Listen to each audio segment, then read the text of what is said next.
may tanong kami para sa inyo. How does it feel performing here today at Garlic Butter Fest with all these KFC friends natin? Unahin natin si Angela. We're very glad po to be here sa Golden Space na ito. And ang saya lang ng energy dito sa KFC Quezon Avenue. Super excited kami makasamang lahat today. Yeah! Charisse! Siyempre, ma-agree talaga kay Angela kasi super saya po namin every time nakita po namin yung KFC fam. And siyempre, sana makita ko po yung mga content po ninyo sa social media.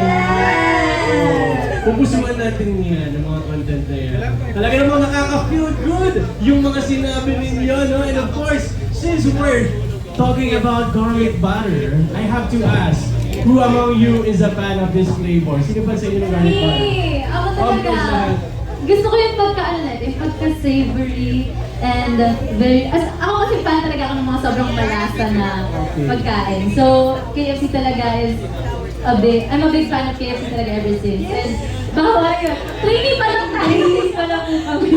And bawat bite talaga, ramdam mo talaga yung flavor ng lahat ng pagkain sa KFC. But of course, the garlic butter is favorite. Of course, Alexa. Sa akin, favorite yung combination. Kasi yung crispy chicken and yung garlic butter.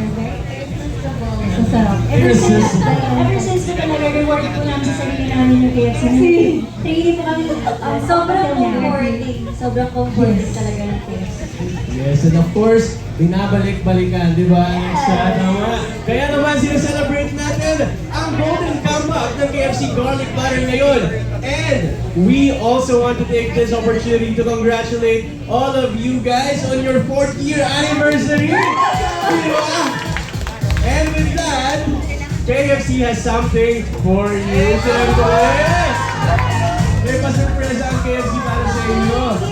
Happy 4th year anniversary! Wow!